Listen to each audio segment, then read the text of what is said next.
Allot மணி சேனலுக்கு வருக வருக. நான் செபி ரெஜிஸ்டர்டு ஃபினான்ஷியல் அட்வைசர் கிடையாதுங்க. நான் எஜுகேஷனல் பர்பஸுக்காக என்னுடைய பர்சனல் எக்ஸ்பீரியன்ஸை நான் ஒரு 20 வருஷமாக மார்க்கெட்டில் இருக்கேன். அதை தான் உங்கள்கிட்ட ஷேர் பண்ணுறேன். நீங்கள் எந்த முடிவு எடுக்கிறதா இருந்தாலும் உங்கள் நிதி ஆலோசகரை அணுகி அதுக்கப்புறம் பணத்தை போடுறதை பற்றி முடிவு பண்ணுங்கள். நன்றி. அலாட் மணி சேனலுக்கு வருக வருக. இந்த சேனலுக்கு இன்னும் நீங்கள் சப்ஸ்கிரைப் பண்ணலைன்னா தயவு செஞ்சு சப்ஸ்கிரைப் பண்ணிக்கோங்க. பெல் பட்டனையும் கிளிக் பண்ணிக்கோங்க.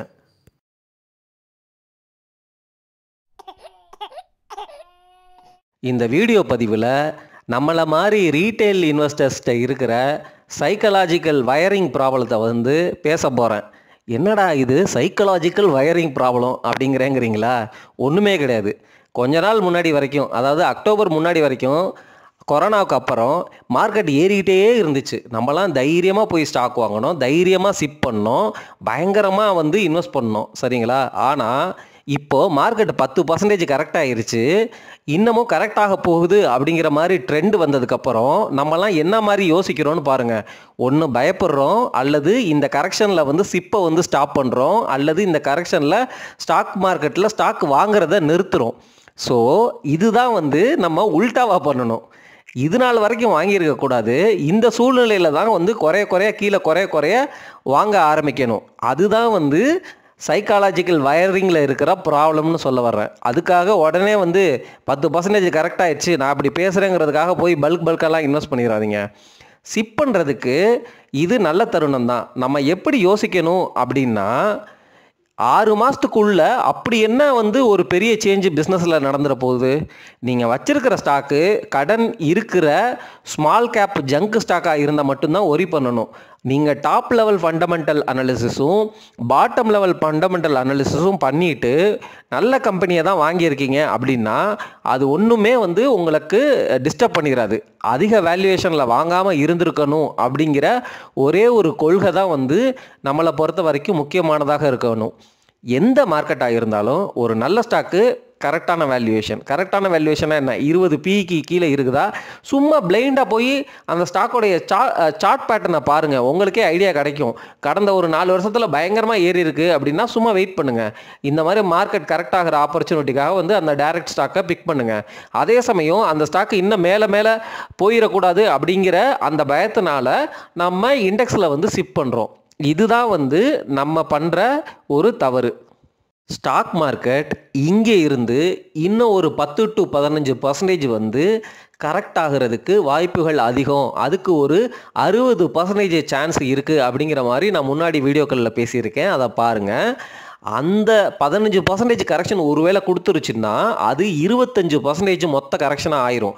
அந்த 25% கரெக்ஷன்லேருந்து மறுபடியும் ஒரு 10 to 15%, சரிங்களா, அல்லது 20% கரெக்ட் ஆகிறது. டோட்டலாக பியர் மார்க்கெட் 2008 மாதிரி நடந்ததுக்கு வாய்ப்புகள் ஒரு 20%, அல்லது மார்க்கெட் இங்கேருந்து மேலே திரும்பி மறுபடியும் பழைய நிலைமைக்கே போகிறது அப்படின்னு இருக்குது பார்த்தீங்களா, அதுக்கு ஒரு வாய்ப்பு 15 to 20%. ஸோ வாய்ப்பு இன்னும் ஒரு 10 to 15% கரெக்ட் ஆகும். ஆனால் இண்டிவிஜுவல் ஸ்டாக்ஸு அதை விட அடிப்படுங்கிறத புரிஞ்சுக்கங்க. அதுக்கப்புறம் மார்க்கெட் எந்திரிச்சு 26,000 நிஃப்டியை தொடும் பொழுது உங்கள் ஸ்டாக்கும் முன்னாடி இருந்த 26,000ல் உங்கள் ஸ்டாக் ப்ரைஸ் என்ன இருந்துச்சோ அந்த அளவுக்கு வரணுங்கிறதெல்லாம் அவசியம் கிடையாது. புரியுதுங்களா? அது எல்லாமே அந்த ஸ்டாக்கோடைய இண்டிவிஜுவல் ஸ்டாக்கோடைய பெர்ஃபார்மன்ஸு, கிளைமேட்டு, செக்டரை பொறுத்து இருக்குது. இப்படியெல்லாம் பெர்முடேஷன் அண்ட் காம்பினேஷனில் நடக்கும். நான் என்ன சொல்ல வர்றேன் அப்படின்னா, புல் மார்க்கெட்டில் தைரியமாக இன்வெஸ்ட் பண்ணிங்க. ஆனால் பியர் மார்க்கெட்டில் பயந்து வெளியிட போயிடாதீங்க. பியர் மார்க்கெட்டில் தான் உங்களுக்கு ஃபண்டமெண்டல் அனாலிசிஸை நான் சொல்லி கொடுத்ததை எல்லா வீடியோக்களையும் பார்த்து அந்த பேராமீட்டர்லாம் நோட் பண்ணி உங்களுக்கு பிடிச்ச நல்ல ஸ்டாக்ஸை நோட்டில் எழுதி வச்சுக்கிட்டு ஆப்பர்ச்சுனிட்டி ஃபண்டில் காசை வச்சுக்கிட்டு வேல்யூவேஷன் ஜோனுக்குள்ளே எப்போல்லாம் அந்த ஸ்டாக்கு என்ட்ராகிறதோ அதில் கொஞ்சம் கொஞ்சமாக நீங்கள் வாங்கணும். இன்னும் மார்க்கெட் கரெக்ட் ஆகுமா இல்லை மேலே போகுமா அப்படின்னு வெயிட் பண்ணிகிட்டு இருக்கக்கூடாது. இந்த முடிவுகள், அதாவது ஸ்டாக் வாங்குகிற முடிவை நீங்கள் எப்போ எடுக்கணும் அப்படின்னா, நீங்கள் எடுத்தீங்கன்னு வச்சுக்கோங்க, இன்னும் கூட 25% கீழே போகும். உங்கள் ஸ்டாக்கு நீங்கள் வாங்கினதுலேருந்து கூட ஒரு 35% விலை அடிப்படும். ஆனால் நீங்கள் ஆல்ரெடி ஒரு 10 to 15% கம்மியான விலைக்கு தான் வாங்கியிருக்கிறீங்க. இந்த விலையிலேருந்து உங்களுக்கு ரிட்டர்ன் கொடுக்கணும் அப்படின்னா நீங்கள் எப்படிப்பட்ட இன்வெஸ்டராக இருக்கணும் அப்படின்னா லாங் டேர்ம் இன்வெஸ்டராக இருக்கணும். ஒரு 8 வருஷம் அது வந்து உங்களுக்கு வந்து அந்த ஸ்டாக்கு வந்து உயிரோடு இருக்கணும். அதாவது நல்ல பிஸ்னஸாக சூஸ் பண்ணீங்க அப்படின்னா இன்னும் 25 வருஷத்துக்கு கூட அந்த பிஸ்னஸ் வந்து இருக்கும். அந்த மாதிரி ஸ்டாக்கை நீங்கள் நல்ல வேல்யூவேஷனில் இப்போ இருக்கிற மார்க்கெட் கரெக்ஷனில் 15% பிடிச்சாலும் உங்களுக்கு 8 வருஷம் கழித்து அந்த 15% கேப்பில் நீங்கள் பிடிச்சதுக்கான ரிட்டர்னையும் சேர்த்து கொடுக்கும். நீங்கள் 15% பிடிச்சிட்டு சும்மா இருக்க போகிறது கிடையாது. உங்கள் ஆப்பர்ச்சுனிட்டி ஃபண்டை பல்காக கொஞ்சம் கொஞ்சமாக, அதாவது பல்க்குங்கிற வார்த்தை அந்த இடத்துல தப்பு, கொஞ்சம் கொஞ்சமாக பீஸாக வந்து இன்வெஸ்ட் பண்ணிகிட்டே வருவீங்க. அப்போது 15% கரெக்ஷனில் கொஞ்சம் வாங்குவீங்க, அடுத்து ஒரு 5% 10% கீழே போச்சுன்னா இன்னும் கொஞ்சம் வாங்குவீங்க.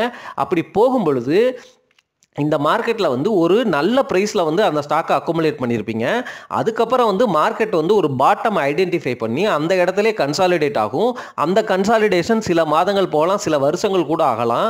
அந்த பீரியட்லேயும் வந்து உங்கள் போர்ட்ஃபோலியோ சைஸிங்கில் மேக்ஸிமம் லிமிட் வந்து இவ்வளோ அப்படின்னு வச்சுட்டு அதுக்குள்ளே வந்து அந்த நல்ல கம்பெனியை வந்து வாங்கி அந்த உங்கள் வாங்குதலை வந்து ஒரு முடிவுக்கு கொண்டு வரணும். அதுக்கப்புறம் வந்து வெயிட் பண்ணணும். அடுத்த ஸ்டாக்கில் நீங்கள் வந்து கான்சன்ட்ரேட் பண்ணணும். இது ஒரே ஸ்டாக்கில் நீங்கள் வந்து இந்த மாதிரி பண்ணணும்னு இல்லை. உங்களுக்கு பிடிச்ச ஸ்டாக்கு, நல்ல குவாலிட்டியான ஸ்டாக்கு வேல்யூவேஷன் ஜோனில் என்ட்ராகும் பொழுது இந்த மாதிரி நீங்கள் இன்வெஸ்ட் பண்ணிவிட்டு ஒரு 8 வருஷம் 10 வருஷம்லாம் வந்து காத்திருந்தீங்கன்னா கண்டிப்பாக நீங்கள் தான் நல்ல முதலீட்டாளர். அதுக்கு நீங்கள் போடுற பணங்கிறது 8 வருஷத்துக்கு தேவையில்லாத பணமாக இருக்கணும். ஒருவேளை நீங்கள் வாங்குகிற ஸ்டாக்கு ஒரு ஸ்டாக்லலாம் இப்படி வாங்கக்கூடாது. குறைஞ்சது ஒரு 20 ஸ்டாக்காவது நல்ல குவாலிட்டியான ஸ்டாக்கை ஐடென்டிஃபை பண்ணி நான் சொன்ன ஸ்ட்ராட்டஜி பிரகாரம் கொஞ்சம் கொஞ்சமாக நிதானமாக வாங்கிட்டே போங்க. உண்மையிலுமேயே லாங் டேர்மில் வந்து உங்களுக்கு வயசெல்லாம் கம்மியாக இருந்துச்சுன்னா நீங்களே வந்து ப்ரௌடாக ஃபீல் பண்ணுவீங்க. ஏன்னா உங்களுடைய 35-40 வயசு வரும்பொழுது நீங்கள் நல்ல டெசிஷனை தான் எடுத்திருக்கீங்க அப்படிங்கிற புரிதல் வரும்.